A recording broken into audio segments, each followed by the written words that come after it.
kasih dalam nama Yesus Kristus, bertemu lagi dengan renungan AKBP Harapan Indah. Mudah-mudahan tidak bosan untuk mendengarkan renungan dari AKBP Harapan Indah dan mudah-mudahan semakin terberkati. Sebelum kita mendengarkan renungan, mari kita bersatu dalam doa. Terima kasih Tuhan Yesus buat anugerah-Mu, kami mau mendengarkan firman-Mu. Berkumandanglah Engkau ya Bapa, karena kami siap untuk mendengarkannya. Amin. Umat yang dikasihi dalam nama Yesus Kristus, renungan buat kita hari ini tertulis dalam kitab Yesaya pasal 46 ayat 4. Saya akan bacakan buat kita. Sampai masa tuamu aku tetap dia, dan sampai pada masa putih rambutmu aku menggendong kamu. Aku telah melakukan dan mau menanggung kamu terus. Aku mau memikul kamu dan menyelamatkan kamu. Demikianlah firman Tuhan.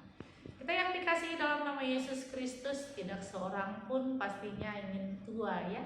Karena itu sekarang ini banyak produk-produk kecantikan yang selalu viral. Karena kecantikan itu khususnya kaum perempuan sudah semakin diminati oleh setiap orang. Dan tidak hanya perempuan ya. Saya pernah melihat ada juga seorang laki-laki yang bercerita bagaimana dia merawat wajahnya supaya katanya baby face ya, lembut, awet muda. Nah, tetapi seiring waktu terkadang kita nggak bisa menghambat waktu, menghambat usia. Pasti ada semuanya waktunya, kata pengkhotbah. Nah, di sini kita melihat ternyata bagaimana Allah menyertai umatnya ketika bangsa Israel terbuang ke Babel.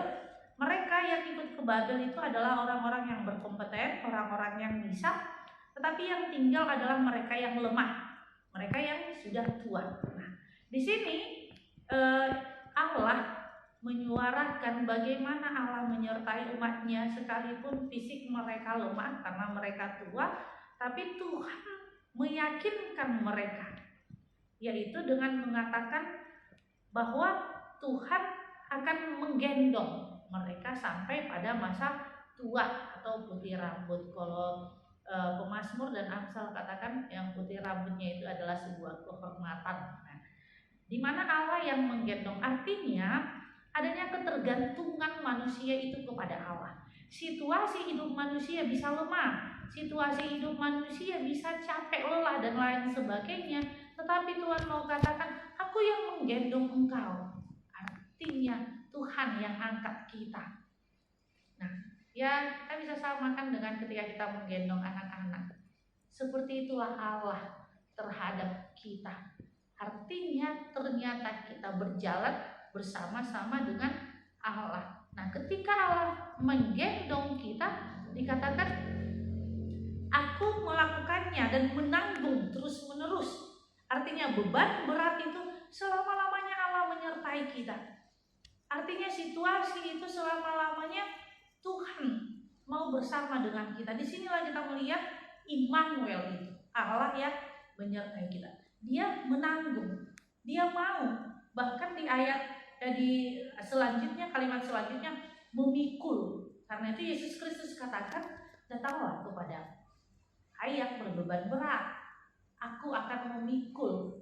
Dan sekalipun ada beban di dalam diri kita, ya Tuhan Yesus janjikan itu bukan beban yang berat, tetapi ringan, di mana Tuhan mengetahui situasi dan kondisi. Berarti itu yang kita menangkan. Allah mengetahui situasiku, Allah mengetahui apa yang ada di dalam diriku. Berarti kita adalah orang-orang pilihan.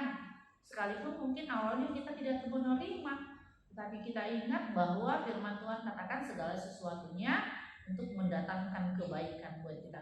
Oleh karena itu ingatlah, Allah kita adalah Allah yang maha pengasih. Dia yang mau datang menggendong, memikul, dan menyelamatkan kita. Itu janji Tuhan kepada kita. Amin. Kita bersatu dalam doa. Terima kasih Tuhan Yesus buat anugerah-Mu, buat cinta kasih-Mu.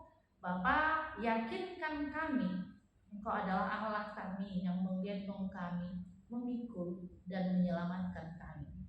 Biarlah Tuhan pendengar renungan ini semakin mereka bertambah iman, dan Tuhan yang selalu menyertai mereka. Inilah doa kami dalam nama Yesus Kristus, kami berdoa padamu. Amin. Anugerah Tuhan Yesus Kristus dan kasih Allah dan persekutuan Roh Kudus itulah yang menyertai kita. Amin.